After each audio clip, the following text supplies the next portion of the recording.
ओम शांति। आज का बहुत सुंदर विषय है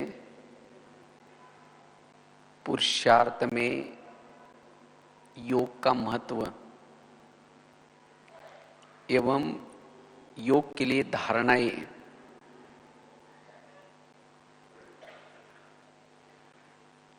अब हम जानते हैं, हमने तो ज्ञान को तो समझ लिया,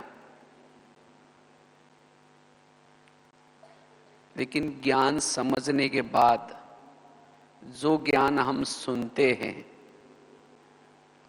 उसको हमें अपने जीवन में धारण करना है। वो ज्ञान हमारे व्यवहार से दिखाई पड़े, इसके लिए चाहिए योग बल। क्योंकि योग से ही हमारा मनोबल मजबूत होता है, आत्मबल मजबूत होता है। अगर हमारे जीवन में ज्ञान है, समझ है, लेकिन अगर योग बल नहीं है तो ज्ञान होने के बावजूद भी हम प्रभु मिलन से वंचित रहेंगे।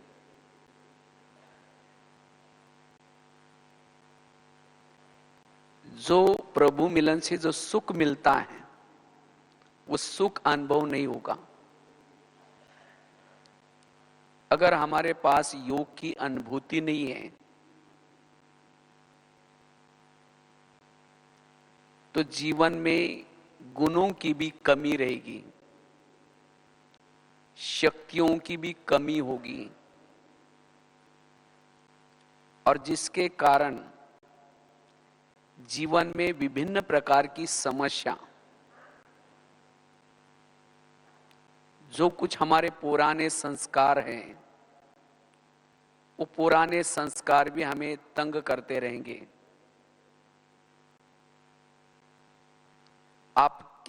आपसी जो संस्कार है, आपसी संस्कारों में भी टकराव होता रहेगा। और जब हमारा ऐसा होता है तो हमारा टाइम वेस्ट हो जाता है। मन में निगेटिव विचार चलते रहेंगे, ये ऐसा क्यों होता है, ये मेरे साथ ऐसा क्यों करता है, जिसे अंतर्मुखता भी नहीं रहेगी, और जिसे वायुमंडल पावरफुल बनाने के बजाय और ही वायुमंडल को बिगाड़ने के निमित्त बन जाएंगे। एक दूसरे के अंदर कमी कमजोरी दिखाई पड़ेगी और फिर ऐसी आत्माओं से किनारा करते रहेंगे, उसे बात नहीं करेंगे, उसका परचिंतन प्रदर्शन करते रहेंगे। तो इस तरह से ब्राह्मण बनने के बाद, ज्ञान मिलने के बाद फिर भी जीवन में विभिन्न प्रकार की समस्या आती रहेंगी और उस समस्या में फेल होते रहेंगे। और इन सब का कारण क्या है? योग की कमी। तो अगर हम अपने जीवन की सभी समस्या का समाधान करना चाहते हैं, सभी प्रकार की समस्या का समाधान है योग बल, योग की अनुभूति। क्योंकि जब आत्मा को योग का अनुभव होता है तो आत्मा को उसका सुख मिलता है, और जिस सुख के कारण आत्मा वैरागी बनती है,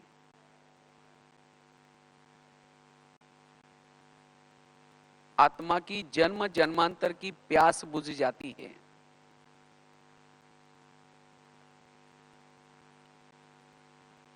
जिसके कारण, योग के कारण हमारे जीवन में गुण और शक्तियां ऑटोमेटिकली आती हैं। चाहे समस्या कितनी भी बड़ी हो, परिस्थिति कितनी भी बड़ी हो, जिनके संबंध संपर्क में रहते हैं, उनके स्वभाव संस्कार कैसे भी हो, लेकिन अगर हमारे पास योग बल है, वो प्रभु मिलन से सुख लिया है, तो ऐसे परिस्थिति में हम एडजस्ट होकर के चलेंगे। उनसे किनारा नहीं करेंगे, लेकिन एडजस्ट होंगे। अगर योग की अनुभूति की है,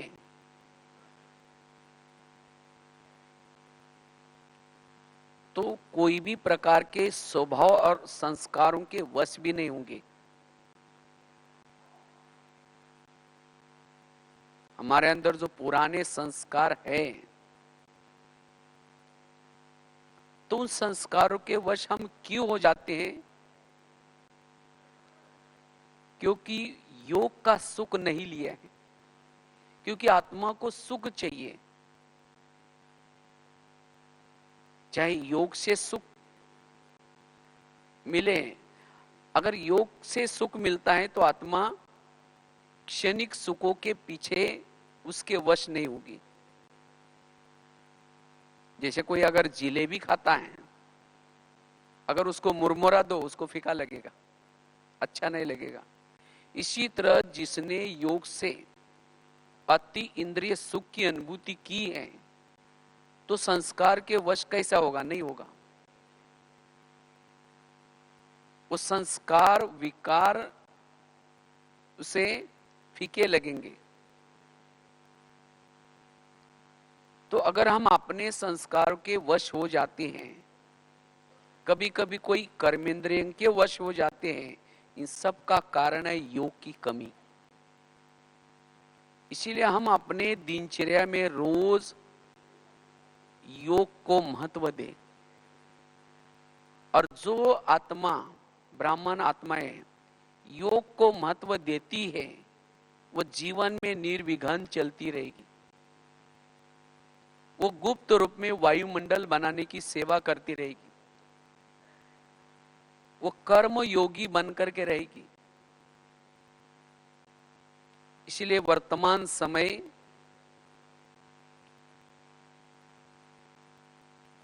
हमें अपने पुरुषार्थ में योग के ऊपर ध्यान रखना है। दिन प्रतिदिन समस्या आती रहेगी, बातें आती रहेंगी। बाबा ने कहा ना, बातें आएंगी लेकिन बाप को दो और सदा मुस्कुराते रहो।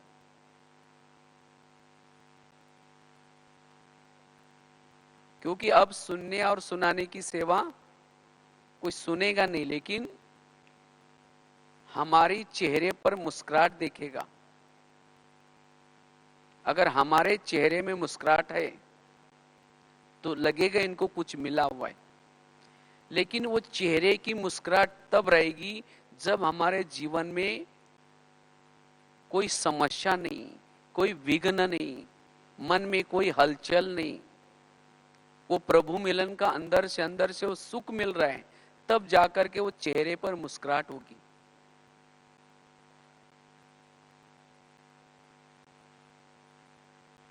इसीलिए बाबा कहते हैं योग बल को क्या करो, बढ़ाओ।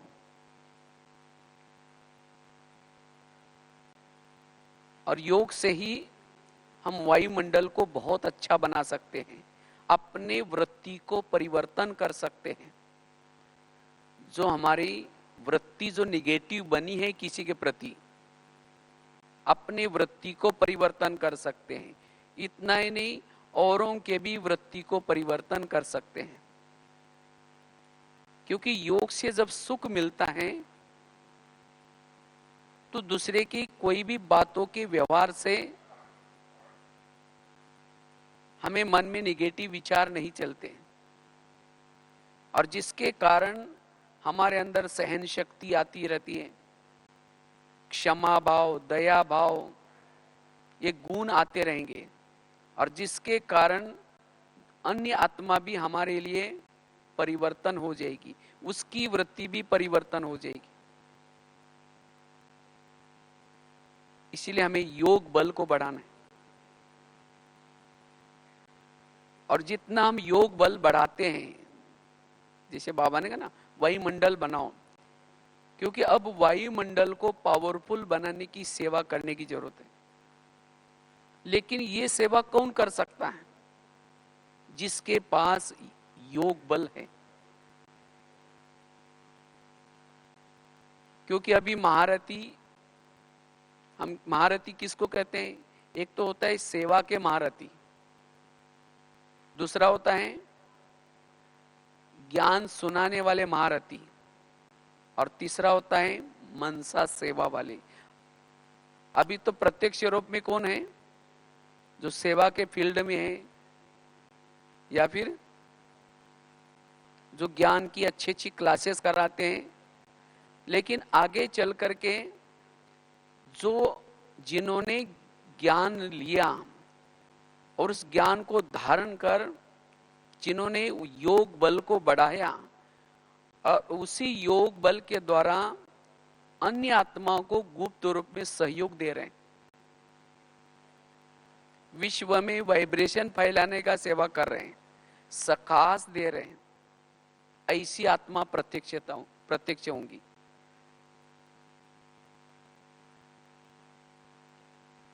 क्योंकि अन्य आत्माओं को जिसके कोई कमजोर संस्कार हैं, जिनके जीवन में कोई समस्या है, अगर ऐसी सकाश देने से उन आत्माओं का समस्या का समाधान होगा, उनके संस्कारों के ऊपर जीत प्राप्त करने के लिए उनको मदद मिलेगी। तो जिनको मदद मिलती है, जिसे मदद मिलती है, ऐसी आत्मा को देखने के लिए वो आत्माएं तरसेंगी, उसको ढूंढेंगी।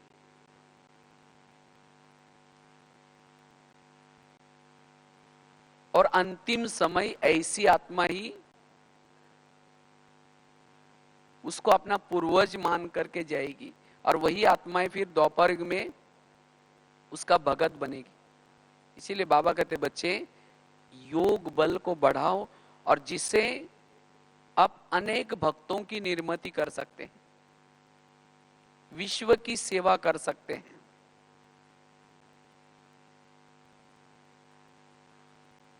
वाणी द्वारा सेवा तो हम लिमिट में कर सकते हैं, जो सामने है, जो सुन सकते हैं। स्थूल सेवा भी हम लिमिट में कर सकते हैं, लेकिन मनसा के द्वारा अनेक आत्माओं की सेवा कर सकेंगे। प्रकृति के 5 तत्वों को भी परिवर्तन कर सकेंगे। तो ऐसा परिवर्तन की सेवा करने के लिए हमारे पास क्या चाहिए? योग बल चाहिए। इसीलिए बाबा कहते बच्चे योग बल को बढ़ाओ। योग के द्वारा ही हम अपने आप को वर्तमान समय जो हम साधन के पीछे जाते हैं, कभी कभी साधनों के अधीन हो जाते हैं, लेकिन उस साधनों के बीच में रहते हुए भी वो साधनों के वश न हो जाए, हमारी स्थिति स्वराज्य अधिकारी बन करके रही।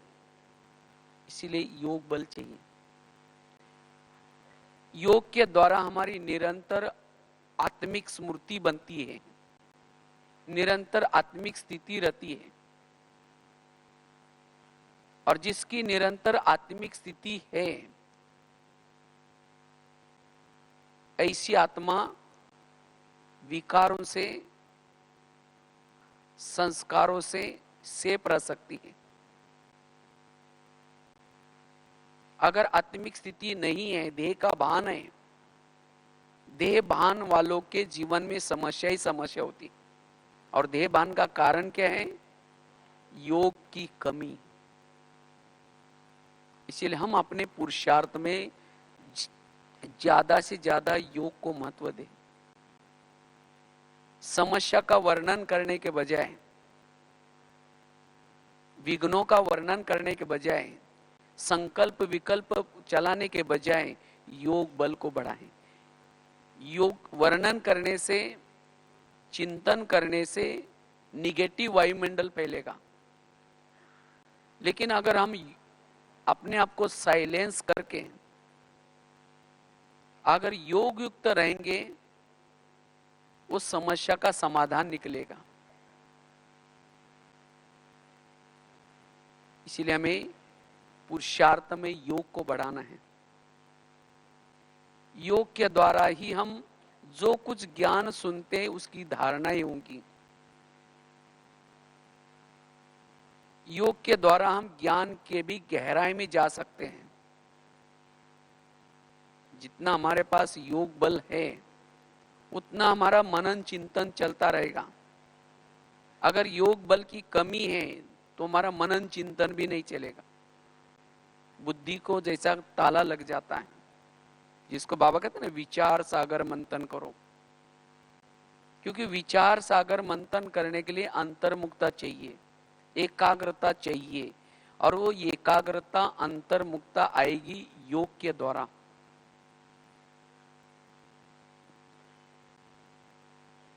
और जो आत्माएं अंतर्मुखी है, एकाग्र है, उसको दूसरों के अंदर कोई भी कमी कमजोरी नजर नहीं आएगी। हर एक के अंदर गुण विशेषता ही नजर आएगी। अगर ब्राह्मण जीवन में कोई समस्या है, किसी के जीवन में कोई विघ्न है, उसका कारण ही है वो आत्मा योग की तरफ ज्यादा ध्यान नहीं दे रहे। उसका योग का सब्जेक्ट कच्चा है। इसीलिए अगर हम ब्राह्मण जीवन की समस्या का समाधान करना है, निर्विघ्न स्थिति बनानी है, तो योग बल को क्या करना है? बढ़ाना है। तो हमारा योग बल बढ़ता जाए, यह योग का विषय हमारा अच्छा बने, उसके लिए कुछ बातों की धारणा जरूरी है। अगर हम चाहे योग बल को बढ़ाना है, योग की अनुभूति करनी है, वैसे तो सभी चाहते भी हैं कि हम योग की अनुभूति करें,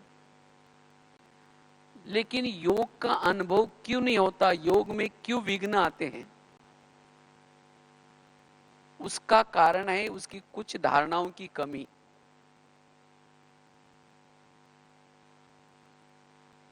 तो अगर हमें योग को बढ़ाना है, उसके लिए सबसे पहली बात है हम व्यर्थ संकल्प से स्वयं को मुक्त करें। अगर मन में निगेटिव विचार चलते हैं तो हम योग का अनुभव नहीं कर पाएंगे, क्योंकि योग और संकल्प इसका बहुत गहरा कनेक्शन है।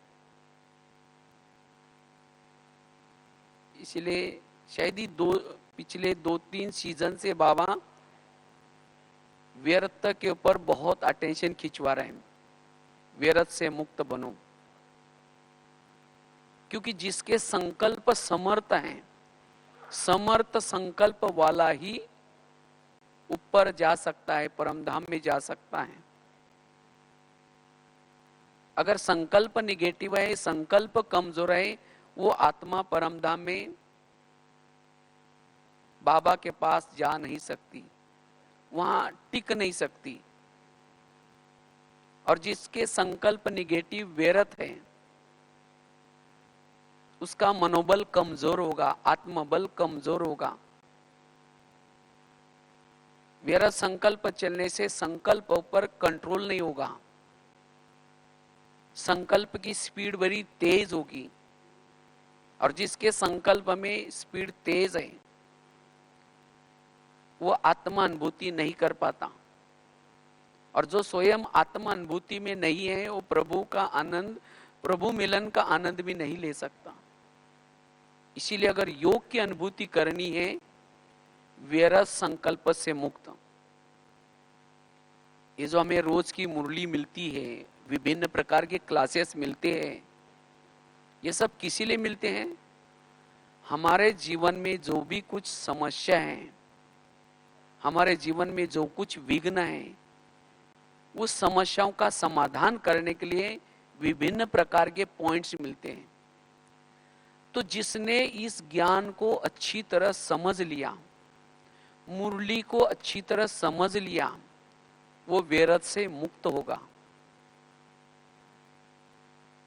अगर इतना सारा ज्ञान मेरे जीवन में है, मैं कभी भी मुरली मिस नहीं करता हूँ, सबके क्लास सुनता हूँ, रिजल्ट में मेरे जीवन में कोई भी प्रकार के व्यर्थ संकल्प नहीं होना चाहिए।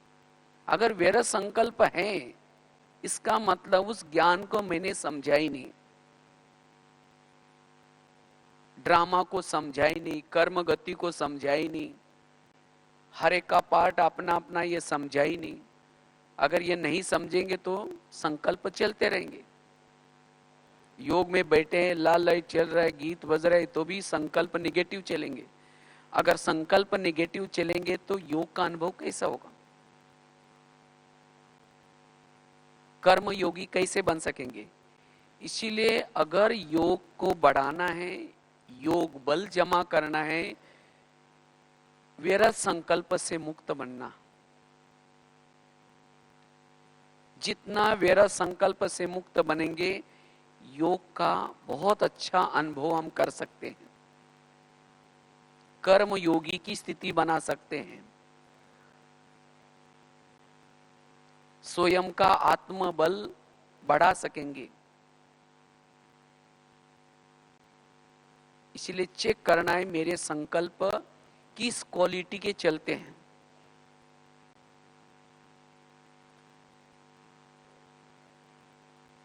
और संकल्प व्यर्थ से मुक्त बनने के लिए जैसे कहा, कर्मों की गुही गति का ज्ञान, क्योंकि मेरे संपर्क में जो भी कुछ लोग आते हैं, चाहे घर में, चाहे ऑफिस में, चाहे आसपास में, ये सब कौन है? पिछले जन्मों के हिसाब किताब को चुक्त करने वाले लोग हैं। कोई देने के लिए आए, कोई मेरे से लेने के लिए आए। अगर मैं तो उसके साथ बहुत अच्छा व्यवहार करता हूं तो भी मेरे लिए वो निगेटिव करता है, इसका मतलब गलती उसकी है, ऐसा नहीं।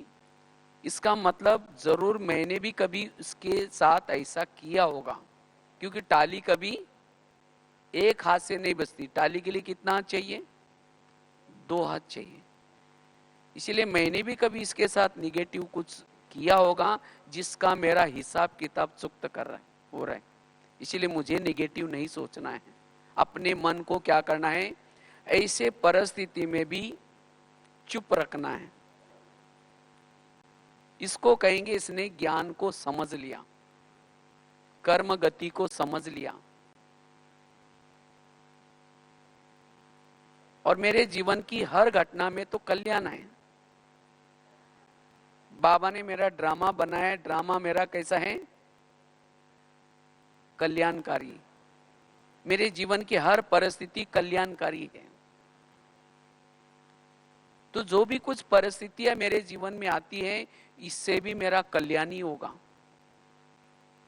आज तक मेरे जीवन में जो समस्या आई, विघ्न आए, परिस्थिति आई, लेकिन उन सभी परिस्थितियों ने, विघ्नों ने मेरा कल्याण ही किया ना कल्याण।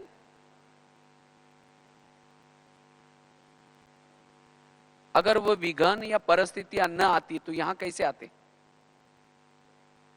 इसीलिए मुझे कोई विघ्न आता है, कोई समस्या आते है, तो उसके बारे में निगेटिव नहीं सोचना है। अगर निगेटिव सोचेंगे, व्यर्थ संकल्प करेंगे, तो जो हमने कुछ प्राप्त किया है वो भी खत्म हो जाएगा, सहन शक्ति खत्म हो जाएगी, वायुमंडल खराब हो जाएगा। इसीलिए हमें जीवन की समस्याओं का समाधान करना है, और इसके लिए ये ज्ञान के विभिन्न पॉइंट्स का हमें जिस समय जैसी परिस्थिति आते हैं, उसी समय वो पॉइंट्स याद करके अपने मन को निरसंकल्प रखना है, व्यर्थ से मुक्त रखना है, मन को एकाग्र रखना है। और ऐसा जिसका मन सारा दिन एकाग्र रहता है, अंतर्मुखी रहता है, वही वायुमंडल को अच्छा बना सकता है, वही कर्म योगी की स्थिति में रह सकता है, वही अंतर्मुक्ता को बना करके रख सकता है। इसलिए व्यर्थ संकल्प से मुक्त बनने की बहुत आवश्यकता है। जितना हम व्यर्थ संकल्प से मुक्त बनेंगे, उतना उतना दिन प्रतिदिन आप कर्म योगी की अवस्था को बना सकेंगे। लाइट हाउस माइट हाउस बनते रहेंगे, सहज अशरीरी विधेय स्थिति का अनुभव करते रहेंगे, प्रभु मिलन का अनुभव करते रहेंगे। इसलिए व्यर्थ संकल्प से मुक्त। दूसरी बात है, अगर हमें योग को बढ़ाना है, योग की अनुभूति करनी है, उसके लिए श्रीमत का पालन, जितना हम अपने पुरुषार्थ में श्रीमत का पालन करते हैं, उतना हम योग बल को बढ़ा सकेंगे। क्योंकि योग न लगने का बहुत बड़ा कारण है कोई ना कोई श्रीमत का उल्लंघन। जब हम श्रीमत का उल्लंघन करते हैं तो योग नहीं लगेगा, बाबा से भी प्यार नहीं मिलेगा। जैसे कोई भी माँ अपने बच्चों को प्यार करते है, कब करती है? जब वो बच्चा माँ का कहना मानता है।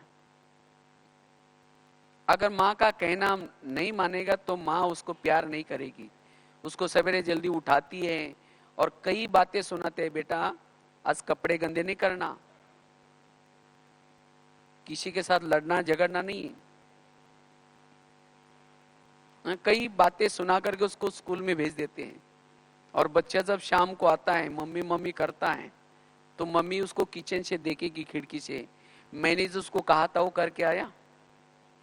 अगर नहीं करके आया तो कहेंगे तुम चिल्लाते रहो, मैं यहीं ठीक हूँ, उसके पास नहीं जाएगी। अच्छा जाएगी, जा करके 2 थप्पड़ लगा देगी, प्यार नहीं करेगी। तो उस बच्चे को प्यार कब मिलेगा? जब वो बच्चा माँ का कहना मानेगा। अगर कहना मानेंगे तो जाएगी, उसको गोदी में बिठाएगी, खिलाएगी, प्यार करेगी। इसी तरह बाबा भी हमारी कौन है? मम्मी है। वो रोज सवेरे सवेरे हमें फरिश्ता का ड्रेस पहनाती है और हमें रोज मुरली के माध्यम से डायरेक्शन देते हैं। आज पर चिंतन नहीं करना, किसी की कमजोरी नहीं देखना, आत्मा में नहीं बनना, कितनी सारी बातें हमें डायरेक्शन। मुरली और कुछ नहीं, मुरली को 2 कॉलम में लिखो, मम्मी ने क्या करने के लिए बोला, और दूसरे कॉलम में लिखो मम्मी ने क्या मना किया। जो मना किया उसको न करना और जो करने के लिए बोला उसको करना, इसको कहेंगे ज्ञान। तो जितना हम बाबा ने जो कहा है वो करके आएंगे, योग में जब बैठेंगे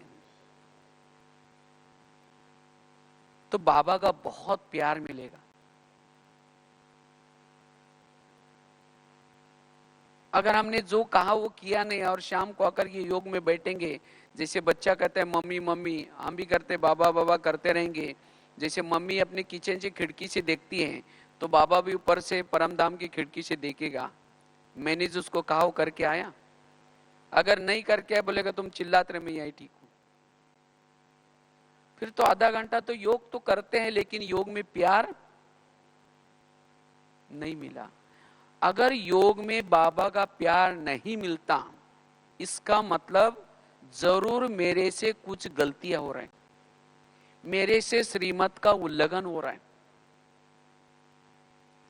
तो जितना श्रीमत पर चलेंगे उतना हमें बाबा का प्यार मिलेगा, उतना हमारा योग ऑटोमेटिकली लगेगा। क्योंकि श्रीमत में चलने से आत्मा को बल मिलता है, श्रीमत प्रमाण चलने से व्यर्थ संकल्प से मुक्त बन सकेंगे। श्रीमत हमें शक्ति देते हैं।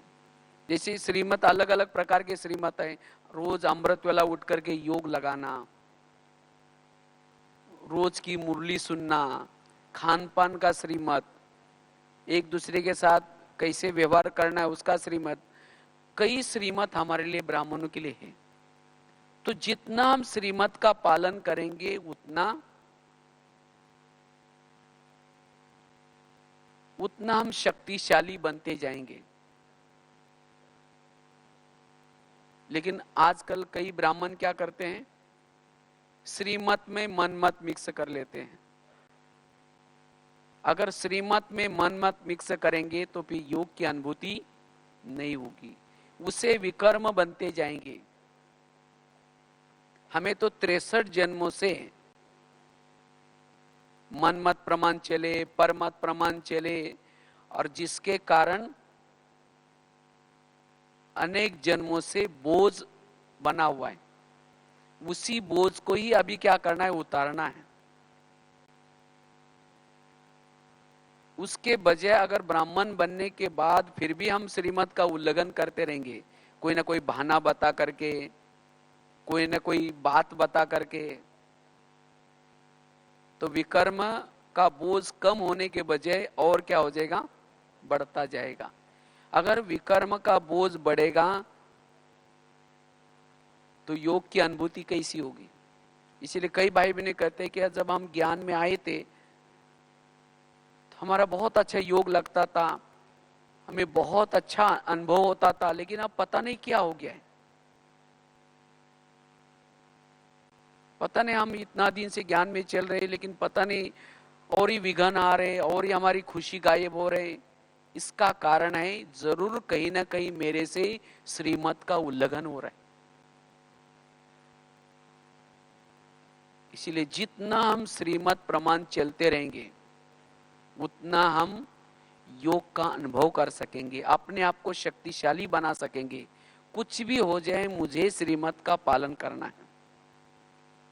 अगर हमारी खुद के अंदर दृढ़ता है, बाबा कहते ना हिम्मत रखो मदद फिर बाबा देगा, तो मुझे कोई भी प्रकार का श्रीमत पालन करने के लिए क्या करना है, हिम्मत रखनी है, फिर बाबा मदद करेगा।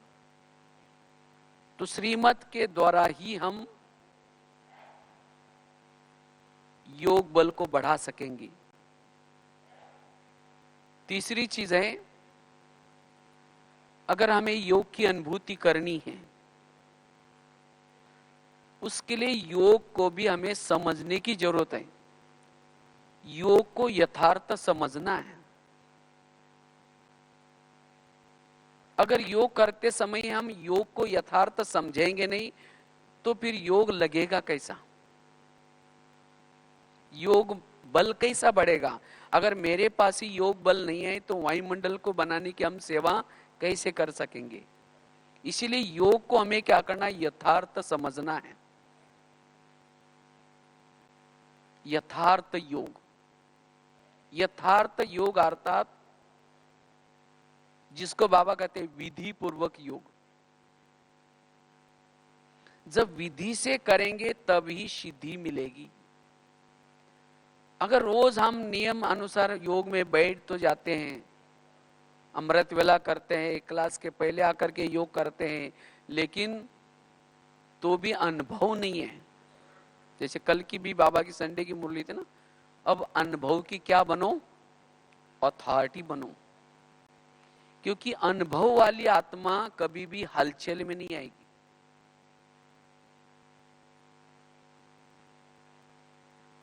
तो ऐसा हमें अनुभव करना है तो उसके लिए विधि से करना है।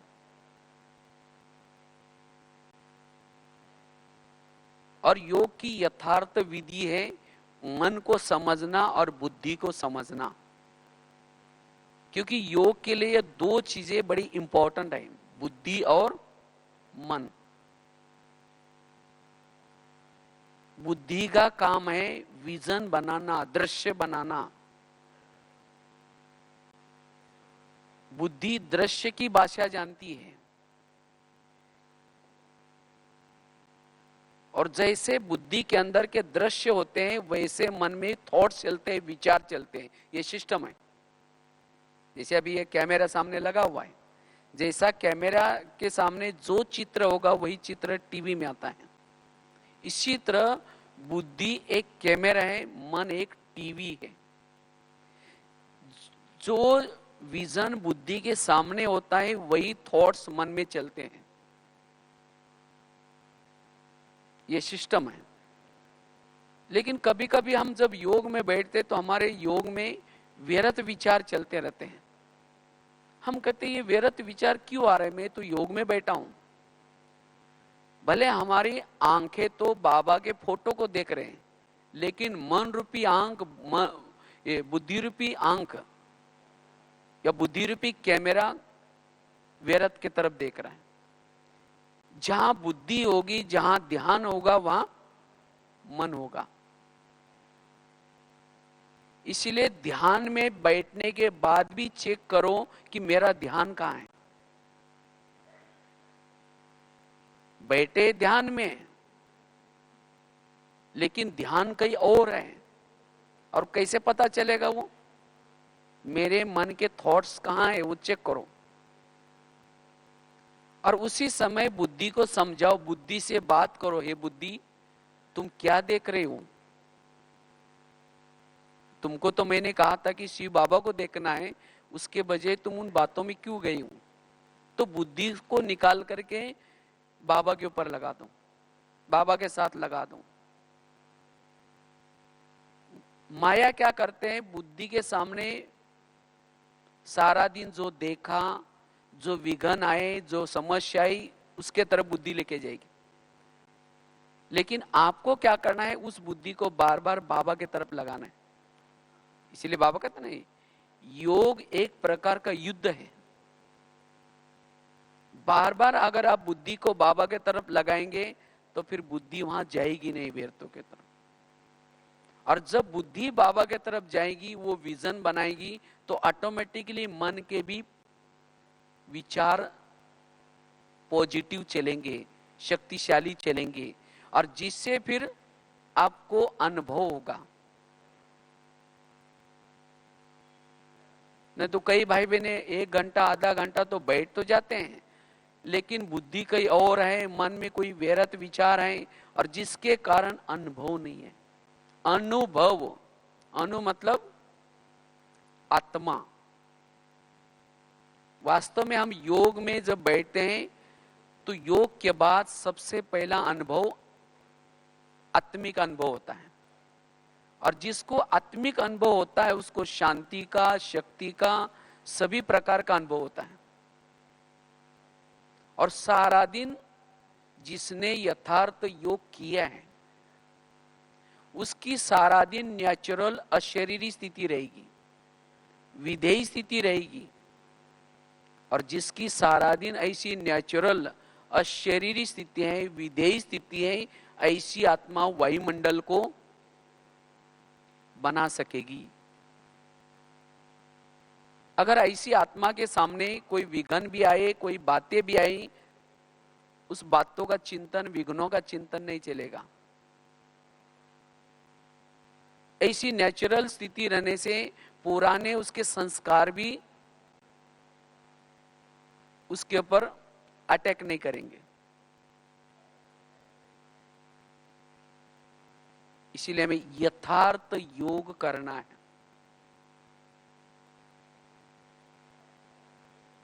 यथार्थ योग से ही हम कर्म योगी बन सकते हैं। यथार्थ योग से ही नेचुरल योगी बन सकते हैं। इसीलिए चेक करना है कि मेरी बुद्धि कहां है, मेरा मन कहां है। इसलिए अपने आप से बातें करो, अपने आप से अर्थात अपने बुद्धि से बातें करो। जब आप योग लगाने के लिए आ रहे हैं उसी समय अपने बुद्धि से बातें करो, हे बुद्धि अब आधा घंटा हमें उस प्रभु के पास जाना है जिसके पास जाने के लिए कितने लोग युगों युगों से तड़प रहे, तरस रहे। और हे बुद्धि तुमको वहां आधा घंटे का चांस मिलेगा, लेकिन हे बुद्धि उसी समय तुम कहीं भी इधर उधर नहीं जाना। देखो ये प्रभु के पास जाने से कितना तुम्हें सुख मिलेगा, कितनी शक्ति मिलेगी। तो इसी तरह अपने आप को तैयार करके आकर के यहां बैठना है। और बैठने के बाद बुद्धि रूपी कैमरा पहले सेट कर दो। कहाँ जाना है? अव्यक्त वतन में जाना है तो अव्यक्त वतन के दृश्य देखना शुरू करो। वो अव्यक्त वतन का दृश्य, और वहां ब्रह्मा बाबा अव्यक्त रूप में है, और ब्रह्मा बाबा के तन में शिव बाबा, मैं उसको देख रहा हूं। उसको देखते देखते लगन में मगन हो जाओ। लगन में मगन होते होते परमधाम का वो दृश्य। तो इसी तरह बुद्धि वो दृश्य देखे, और तब जाकर के मन टिका रहेगा। परमधाम में जाकर के फिर वो शक्ति पावर लेकर के फिर आप अलग अलग जगह पर जाकर के मनसा सेवा भी कर सकेंगे। तो जब तक बुद्धि के सामने दृश्य नहीं है तब तक योग का अनुभव नहीं कर पाएंगे। तो हमें यथार्थ योग लगाना है। यथार्थ योग से यथार्थ प्राप्ति होगी। तो 3 बातें बताई। अगर योग का अनुभव करना है तो पहली बात बताई, व्यर्थ संकल्प से स्वयं को क्या करना है? मुक्त करना है। और इसके लिए विभिन्न प्रकार के ज्ञान के पॉइंट्स आपके बुद्धि में जरूरी है। जितना आत्मा नॉलेजफुल उतना व्यर्थों से मुक्त। अगर इतना सारा ज्ञान आपके पास है तो भी संकल्प व्यर्थ खत्म नहीं हुए, इसका मतलब आपको ज्ञान की स्टडी करनी पड़ेगी, ज्ञान का अध्ययन करना पड़ेगा।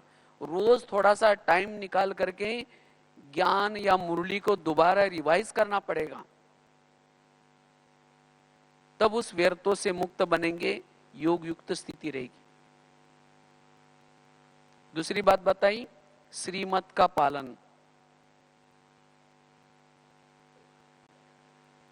हमें हर पल बाबा ने सब पूरा बताया कि कैसे बोलना है, कैसे देखना है, कैसे चलना है, सोचना क्या है। हर पल हमारे लिए नियम बने हैं। उस नियम प्रमाण जितना हम रखते हैं उतना योग लग जाएगा। अगर नियम को तोड़ेंगे तो योग का अनुभव नहीं कर पाएंगे। तीसरी बात बताई, यथार्थ योग। मन को समझना, बुद्धि को समझना। चौथी चीज है, अगर हमें योग का अनुभव करना है, इसके लिए पर चिंतन पर दर्शन से मुक्त। क्योंकि पर चिंतन पर दर्शन अंतर्मुक्ता भंग करती है। जिसके मन के अंदर किसी के बारे में पर चिंतन चलता है या पर दर्शन चलता है, ऐसी आत्मा अंतर्मुखी नहीं बन सकती। और योग के लिए फाउंडेशन है अंतर्मुक्ता।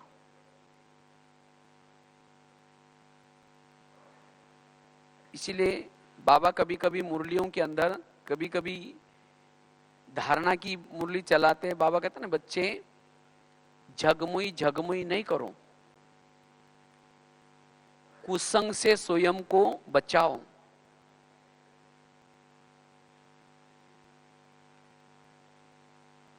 तो ये बाबा ऐसी बातें क्यों कहते हैं? क्यों? कुसंग, अगर कोई आकर के किसी बहनों के बारे में, कोई यज्ञ के बारे में, कोई सेंटर के बारे में, कोई इधर उधर की अगर बातें आपको सुनाता है, अगर आप उस बातों को सुनने में इंटरेस्ट रखते हैं, जिसको बाबा कहते हैं ना दुनियावी समाचार, वैसे दुनियावी तो एक तो ब्राह्मण दुनिया भी है, बाहर की दुनिया भी है। तो जो मेरे काम के नहीं है वो समाचार मुझे नहीं सुनना है। अगर सुनेंगे आपकी वृत्ति निगेटिव बन जाएगी, आपकी भावनाएं निगेटिव बन जाएगी। और भावना और योग इसका बहुत गहरा कनेक्शन है। जितनी आपकी भावना यज्ञ के लिए, सेंटर के लिए, भाई बहनों के लिए, जितनी भावना ऊंची उतना योग ऊंचा।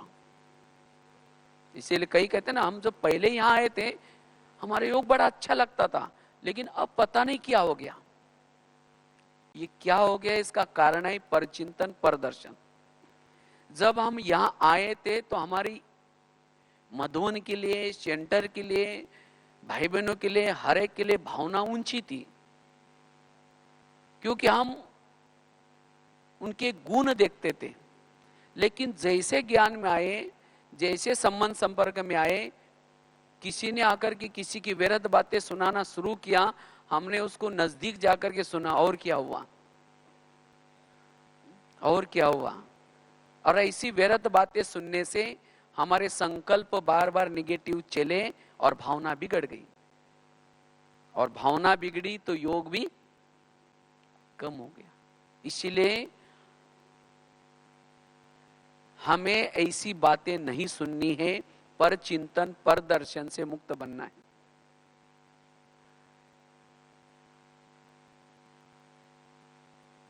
अगर किसी के घर में जाओ, उनके बच्चे भी बैठे और बाप भी बैठा है, बच्चों को जाकर के कहेंगे बच्चा ऐसा है वैसा है, उसकी बुराई करेंगे, और उसके पिताजी को जाकर के कहेंगे आप तो बहुत अच्छे, आप कितने अच्छे हैं, तो पिताजी क्या कहेगा, तुम पहले यहां से जाओ बोले।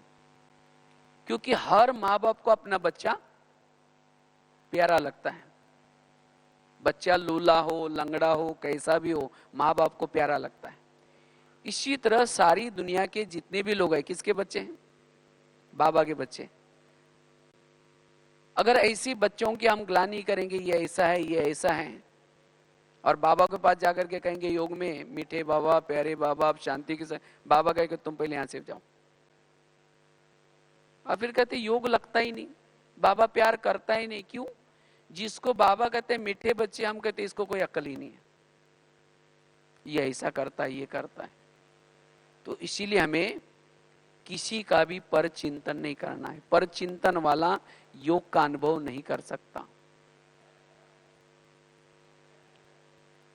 हर एक की विशेषता देखनी है, गुण देखना है। बाबा ने उस आत्मा के अंदर जो गुण है, उस गुण, कौन से गुण को देख करके बाबा ने उसको चॉइस किया है, वो गुण हमें भी देखना है। तो योग न लगने का, वियोग में विघ्न आने का यह बहुत बड़ा कारण है पर चिंतन या पर दर्शन। ये पर चिंतन से जितना हम स्वयं को सारा दिन दूर रखते हैं, उतना हम अपना मनोबल को मजबूत बना सकते हैं, अपनी अंतर्मुखता को बना सकते हैं। क्योंकि जब हम परचिंतन करना शुरू करते हैं तो ज्ञान, जो सवेरे हमने मुरली सुनी है, वो चला जाएगा। इसीलिए आज तो कई कई भाई बहन कहते हैं पता नहीं हम ज्ञान तो सुनते हैं लेकिन शाम तक कुछ भी याद नहीं रहता। क्यों याद नहीं रहता? पर चिंतन पर दर्शन। हाँ, सरस्वती माँ किस पंछी के ऊपर बैठी है? हंस के ऊपर बैठी।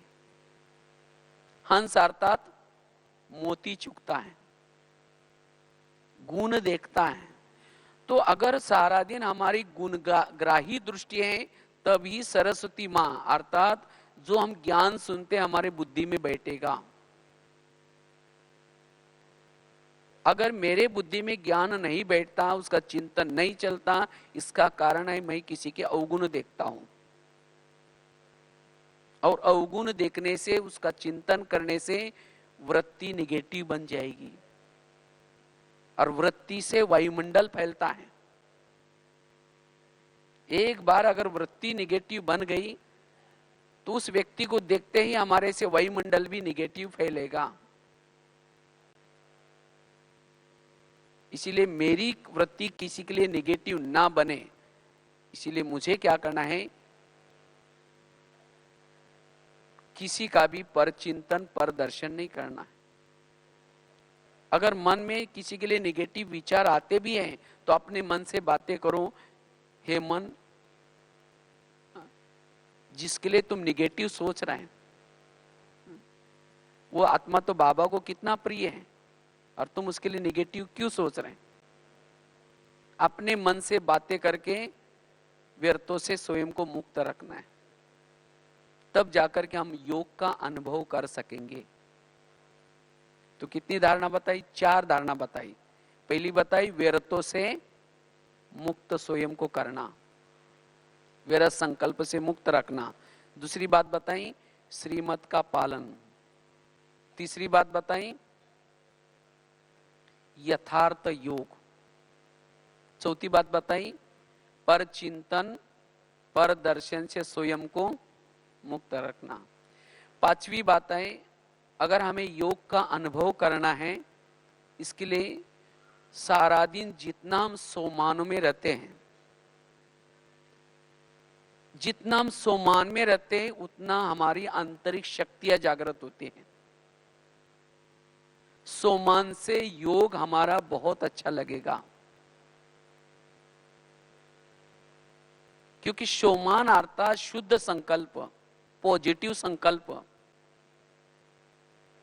जितना हमारे मन में पॉजिटिव शुद्ध संकल्प चलते हैं उतना आत्मा स्थिर रहती है, अपने स्वधर्म में टिक सकते हैं। सोमान से स्वधर्म में टिकेगी, वो भ्रुकुटी सिंहासन पर बैठेगी, अपने आसन पर बैठेगी। अगर हम सोमान को छोड़ देंगे, आसन को छोड़ देंगे तो देहाभिमान आएगा। इसीलिए बाबा ने मुझे क्या क्या मान दिया है, सोमान अर्थात मेरा क्या क्या मान है, अपना क्या क्या मान है। हम क्या करते हैं, इसने मुझे मान दिया नहीं, इसने मुझे पूछा ही नहीं। अरे मेरा अपना स्वयं का कितना मान है। जितना अपने मान के स्थिति में रहेंगे उतना दूसरा कोई पूछे न पूछे, कोई सम्मान दे या न दे, उसका कोई फर्क नहीं पड़ेगा। आज जो ब्राह्मणों के जो व्यर्थ संकल्प चलते हैं उसका कारण है सोमान की कमी। बाबा ने मुझे कितना मान दिया है, बाबा ने मुझे कितने सारे टाइटल दिए हैं, रोज कितना सारा वरदान दे रहा है, टाइटल दे रहा है। इस टाइटल के स्मृति में रहेंगे, सोमान के स्मृति में रहेंगे, उतना हम स्वधर्म में टिक सकेंगे, उतना हमारी एकाग्रता रहेगी, अंतर्मुखता रहेगी, और उतना हम कर्म योगी भी बन सकेंगे और योग का अनुभव कर सकेंगे। तो योग का अनुभव करने के लिए बीच बीच में हम अपने सोमान की स्मृति देते रहें, या चाहे कोई ना कोई रोज एक ना एक सोमान स्मृति में रहे। जितना सोमान का हमारी स्मृति रहेगी उतना हम योग युक्त रह सकेंगे। और सोमानों से हमारे अंदर जो विकारों की बीमारी लगी है वो बीमारी भी खत्म होगी। सोमान एक प्रकार के टैबलेट्स हैं। जैसे बीमार कोई होता है तो उसको टैबलेट दी जाती है, टैबलेट से अंदर जो अंदर अलग अलग जो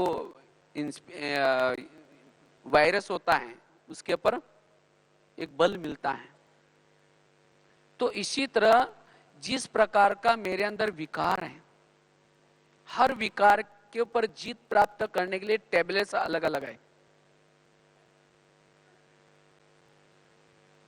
तो इसीलिए हम अलग अलग प्रकार के सोमानों के अभ्यास करें।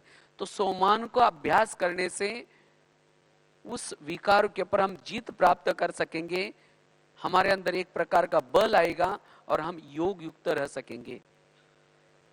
इसीलिए सोमानों का अभ्यास। छठी धारणा है, अगर हमें योग का अनुभव करना है इसके लिए सारा दिन स्वराज्य अधिकारी स्थिति।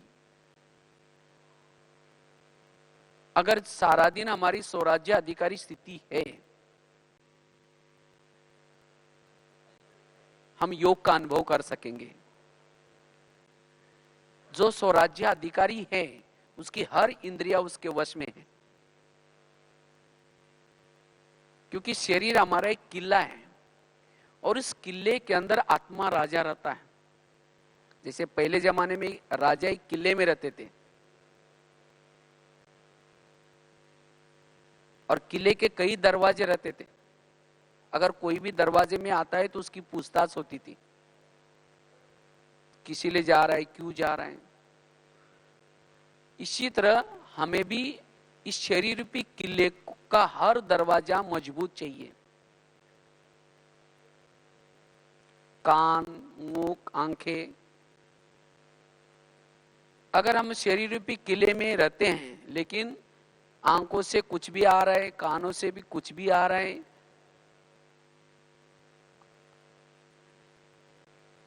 मन से कुछ भी आ रहा है, तो आत्मा स्वराज्य अधिकारी स्थिति में नहीं रह सकेगी, और जिसके कारण योग का अनुभव नहीं होगा। इसीलिए बाबा रोज कहते हैं ना, रोज अपना दरबार लगा दो, और दरबार लगा करके एक एक कर्मेंद्रिय की चेकिंग करो, कौन सी कर्मेंद्रिय क्या क्या कर रहे हैं। और अगर कोई कर्मेंद्रिय आपका कहना नहीं मानती है, उसको क्या करो, सजा दो, शिक्षा दो।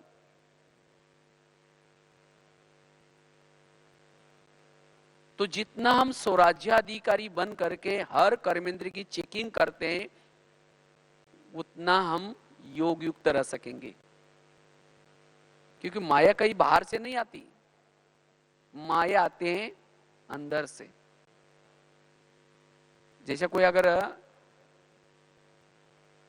बॉर्डर पर रहने वाला ही कोई दुश्मन से मिला हुआ है, उस देश की हालत क्या हो सकती है। इसी तरह अगर कोई घर का ही कोई भेदी बना है, घर की सारी बातें दूसरों को सुनाता है, वो घर की हालत क्या हो सकती है। इसी तरह अगर हमारे ही कर्मेंद्र हमको धोखा देते हैं, मेरा अपना मन धोखा दे रहा है, मेरी अपनी बुद्धि मुझे धोखा दे रहे, मेरे अपने कान मुझे धोखा दे रहे, तो हम मायाजित कैसे बनेंगे। इसीलिए मायाजित बनने के लिए हमें क्या करना है, एक एक कर्मेंद्रिय को पर कंट्रोल रखना है। ऐसे सारा दिन जिसकी स्वराज्याधिकारी स्थिति है, वही आत्मा योग का अनुभव कर सकेंगी। नहीं तो सारा दिन कुछ भी देखेंगे, कुछ भी सुनेंगे और योग में बैठेंगे, उन बातों का ही चिंतन चलेगा, योग का चिंतन नहीं चलेगा। तो सारा दिन हमें स्वराज्य अधिकारी बन करके रहना है। रोज रात को सोने से पहले चेकिंग करनी है, और कल के लिए फिर अटेंशन।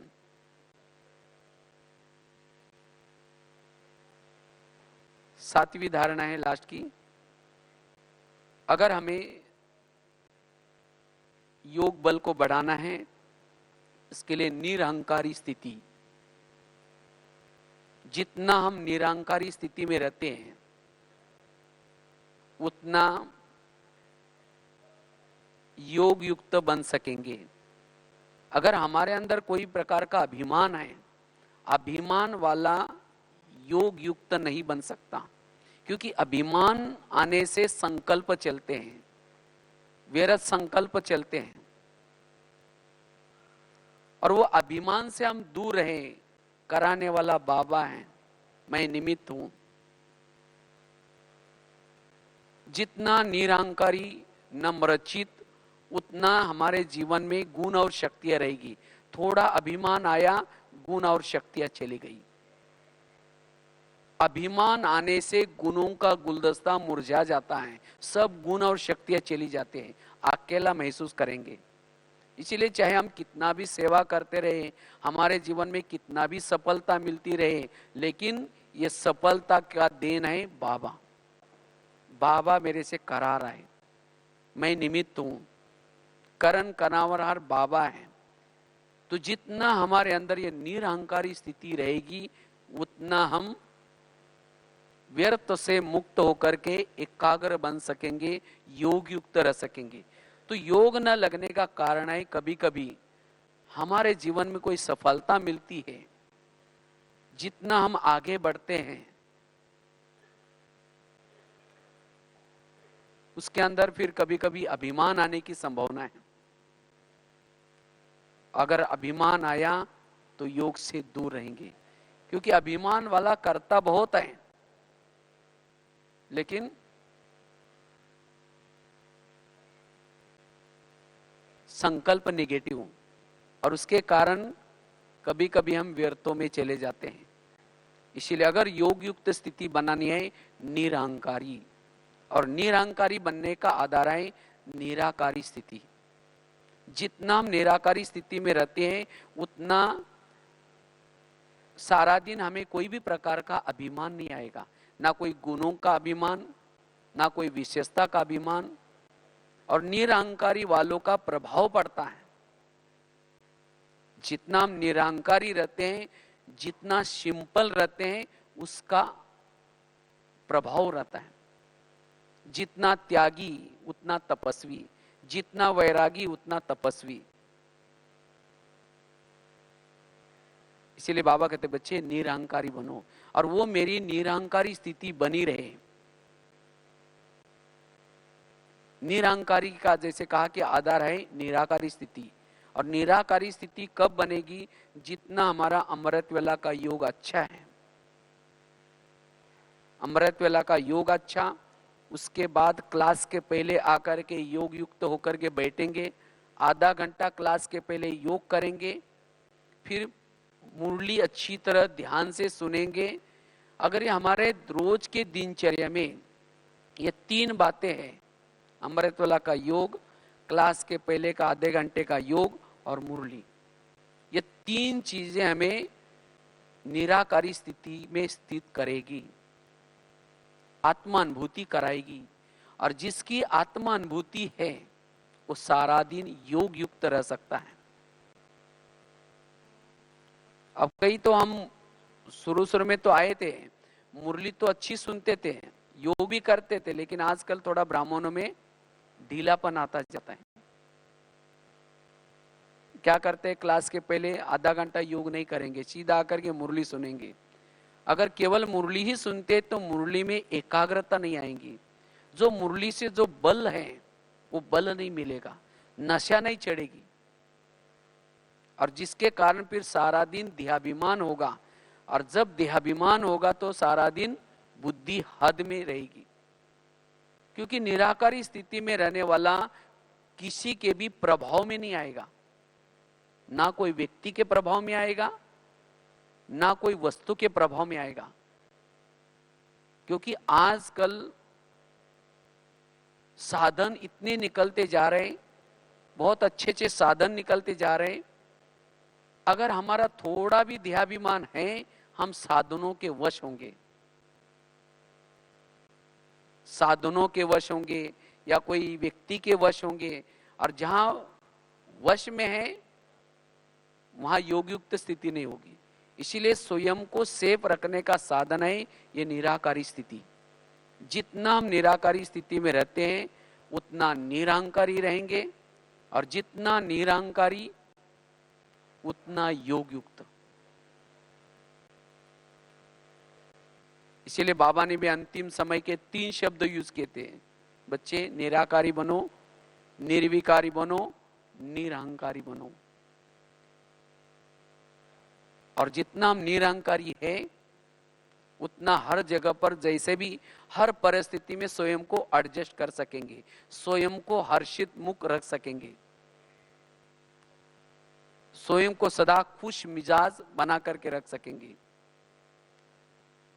नहीं तो कई बार बातें आती हैं और ये बातें हमारी खुशी को गायब करते हैं। और खुशी गायब क्यों हो गई? देह का भान। जितना निराकारी स्थिति में रहेंगे, अशरीरी स्थिति में रहेंगे, हमारी खुशी गायब नहीं होगी। और वायुमंडल को भी हम अच्छी तरह, भले रात निराकारी स्थिति वाला रात में सोए हैं, कर्म कर रहे हैं, तो भी उसका समय सफल हो रहे हैं, तो भी उसे सेवा हो रहे, वायुमंडल बना रहे हैं।